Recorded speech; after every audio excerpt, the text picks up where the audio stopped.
पुष्प तुलसी चुन रहे थे, उसी समय घटना घटी। क्या घटी? माता जानकी सखियों के साथ भवानी का पूजन करने के लिए, क्योंकि नित्य का नियम था माँ जानकी का कि बाग में, पुष्प वाटिका में, सरोवर में स्नान करना और भवानी की पूजा करना, दुर्गा जी का पूजन।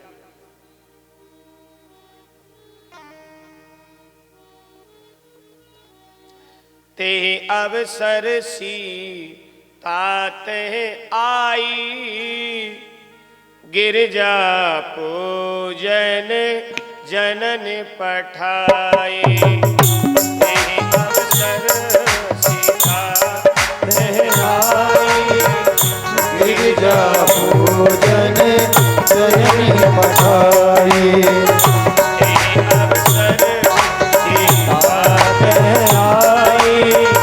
गिरजा पूजन जननी पठाई।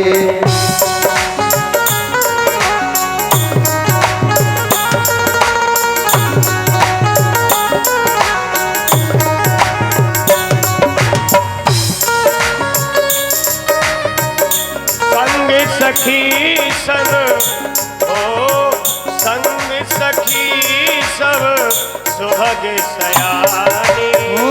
संग सखी सब सुभग सयानी।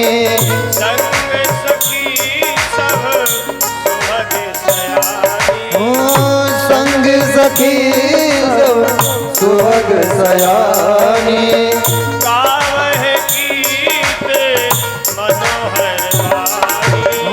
गावह गीत मनोहर वाणी।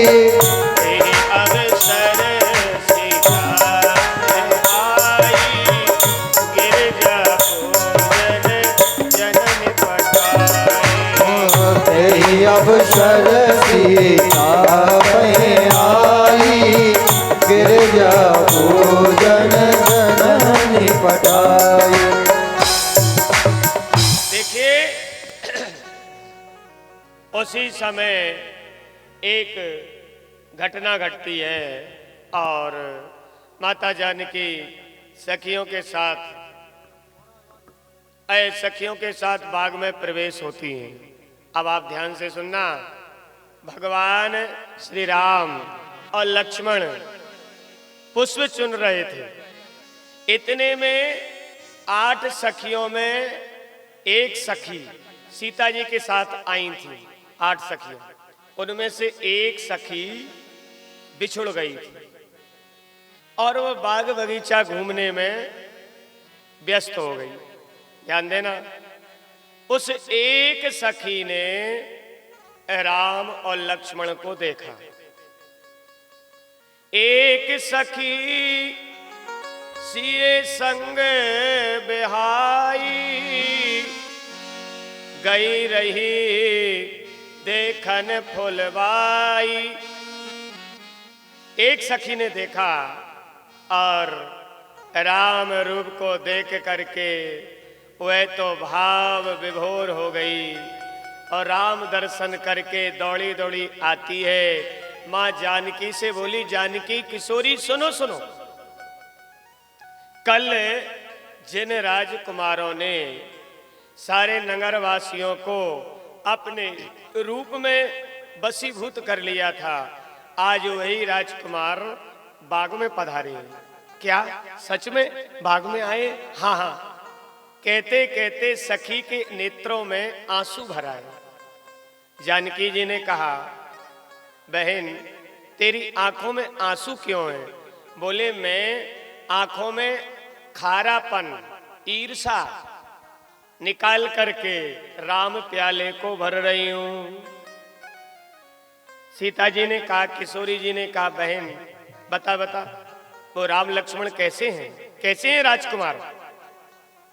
तो सखी कहती हैं, हे जानकी, राम रूपे के में कहो बखानी, गिरा अनैन नैन बिन बानी। सखी ने कहा किशोरी, राम रूप का वर्णन शब्दों में नहीं किया जा सकता। ध्यान देना आप, राम रूप का वर्णन शब्दों में नहीं किया जा सकता, वाणी से नहीं किया जा सकता, क्योंकि वाणी बोल सकती है, देख नहीं सकती। और आंख देख सकती हैं लेकिन बोल नहीं सकती। इसीलिए वो परमात्मा, वो तत्व बताने का विषय नहीं है, वो अनुभूति का विषय है, अनुभव का विषय है। अच्छा, कुछ लोग कहते हैं आपने भगवान देखे, संत कहते हैं हाँ हमने भगवान देखे। बोले हमें दिखाओ, तो संत कहते हैं कि हम भगवान दिखा देंगे। तुमने रात्रि में जो सपना देखा, देखा? बोले देखा। सच में? हाँ। बोले आप अपना सपना दिखाओ। जैसे रात्रि में दिखा हुआ सपना सुनाया जा सकता है, अनुभूति कराया जा सकता है, प्रत्यक्ष दिखाया नहीं जा सकता, ऐसे ही परमात्मा भी अनुभूति अनुभव का हृदय का विषय है, वो बताने का विषय नहीं। हाँ, जिसने जाना वो ही जाने कैसा है। इसलिए सखी बोली किशोरी, वो बताने का विषय नहीं है, वो अनुभव का है। चल मैं तुझे उस रूप का दर्शन कराती हूं। सज्जनों, वह सखी आगे आगे हो गई और किशोरी जानकी अन्य सखियों के साथ राम दर्शन के लिए आती हैं। देखिए यहां मिलन। अच्छा, रामायण में लिखा है किशोरी जी जब चलती हैं तो रास्ते में कोई वृक्ष की डाली आती है, झाड़ आती है, तो उसे हटाने के लिए माता जानकी के हाथों में जो कंगन है उनकी आवाज आती है। कोई मृग आता है, कोई पक्षी पशु आता है, मोर आता है, उसको छूने के लिए झुकती हैं तो कमर में बंधी हुई करधनी उसकी आवाज आती है। और चलती हैं तो पायल नूपुर की आवाज आती है। यहाँ गोस्वामी जी ने लिखा है कंकन किंकिन नूपुर धुनी सुनी, कहत लखन सन राम हृदय गुनी। यहाँ जानकी किशोरी के श्री अंग पर, श्री अंग माने शरीर पर, 3 प्रकार के आभूषण हैं। कंकन, कंगन, कंगन समझ गए आप, कड़ा, करधनी और नूपुर, पायल। तो तीनों की ध्वनि जब राम जी के कानों में पड़ी और भगवान राम लक्ष्मण बगीचे में से पुष्प सुन रहे थे, आवाज लखन को सुनाई नहीं दी। कान तो लखन के भी थे, राम जी के भी थे, केवल राम के कानों में एक आवाज सुनाई दी। मानव मदन दुंदुबी दीनी, मनसा विश्व विजय कह कीनी। राम जी ने लक्ष्मण जी से कहा, लक्ष्मण मुझे ऐसा लगता है मानो कि कामदेव ही आज दिग्विजय करने के लिए निकला है। अब आप इस कथा से शिक्षा लो। राम जी ने सीता जी को देखा नहीं, सीता जी ने राम को देखा नहीं, केवल पायल की आवाज सुनी और राम सीता के प्रति आसक्त हो गए, आकर्षित हो गए। इसका मतलब ये है कि ये मिलन आज का नहीं है, ये परमात्मा और माता लक्ष्मी का मिलन तो अनादि है, अनंत है। हाँ, और यहां राम काम की चर्चा कर रहे हैं। मानव मदन, मदन माने काम। वैसे लिखा है जहां राम तहां काम नहीं, जहां राम होंगे वहां काम नहीं आ सकता, और जहां काम होगा वहां राम नहीं होंगे। विरोधाभास है। जैसे सूर्य के सामने अंधकार नहीं टिक सकता, उसी तरह राम के सामने भी काम नहीं टिक सकता। लेकिन एक रामायण में प्रसंग ऐसा है, यहाँ राम और काम दोनों एक साथ हैं। इसका एक कारण है कि राम के आगे काम सफल इसलिए हुआ, अकेला आया होता तो उसकी नहीं चलती, लेकिन मां जानकी के चरणों में प्रवेश होके काम आया तो वो भी धन्य हो गया। हाँ, और मां जानकी भक्ति हैं, यदि भक्ति के चरणों का आश्रय लेकर के काम ब्रह्म तक आता है तो वह काम ही सफल हो जाता है। भक्ति में वो ताकत। तो देखिए लिखा है रामायण में, देखी देखी सिए शोभा सुख पावा, देखी सिए शोभा सुख पावा,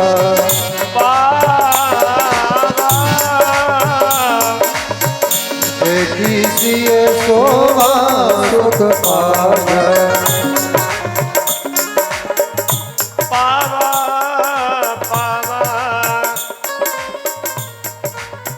देखी सिए शोभा सुख पावा, देखी सिए शोभा सुख पावा, हृदय सराहती बचन न आवा, हृदय सराहती बचन न आवा। और इतने में माता जानकी राम जी के लिए दिखी। ध्यान देना आप, अभी जानकी जी को राम नहीं दिखे और राम जी ने जानकी जी को देखा। सीता जी को देख करके ही भगवान श्री राम ने लक्ष्मण का हाथ पकड़ के कहा, अरे लखन सुनो सुनो, जिसके लिए इतना बड़ा यज्ञ हो रहा है, धनुष यज्ञ का आयोजन हो रहा है, यह जनक पुत्री सीता है, सीता। और हे लक्ष्मण, इनका कितना सुंदर रूप है।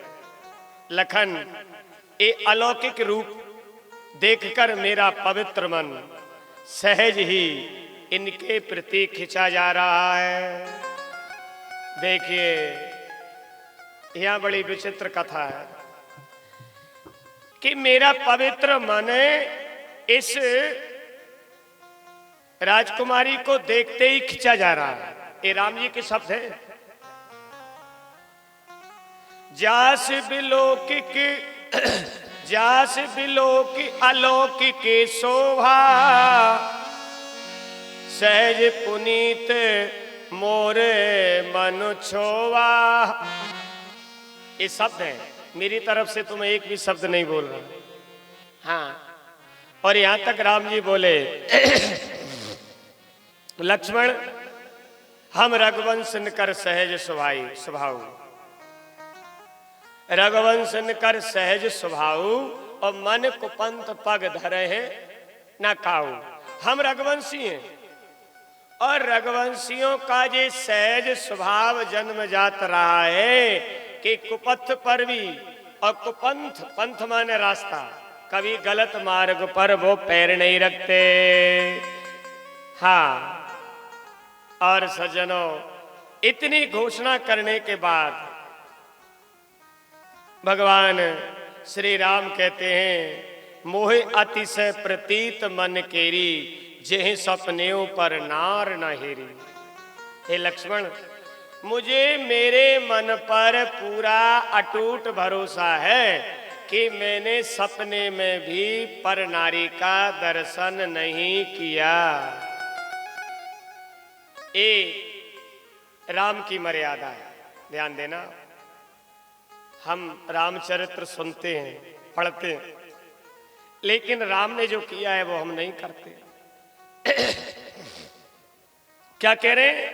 सपने हो, जेहि सपने पर नार ना हेरी। मुझे मेरे मन पर पूरा भरोसा है कि सपने में भी मैंने पर नारी का दर्शन नहीं किया। और वशिष्ठ पद्धति में लिखा है कि वशिष्ठ जी ने राम जी को जब विद्या दी तो ब्रह्मचर्य आश्रम में वो प्रवेश थे। कहा, राम, ब्रह्मचारी के लिए परदारा न स्पर्शेत, लकड़ी की बनी हुई स्त्री को छूना भी पाप है। देखिए क्या क्या कहा, लकड़ी की बनी स्त्री को छूना भी ब्रह्मचारी के लिए पाप है।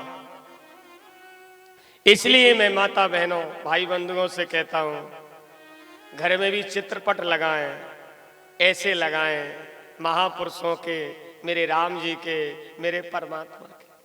हाँ, क्योंकि जैसा हम देखते हैं उसका असर मन पर होता है, और जहां मन पर असर होता है उसी का असर हमारे आचरण में होता है। ध्यान देना, अच्छा देखें, अच्छा बोलें, अच्छा सुनें। यही राम जी ने सिखाया है जगत को।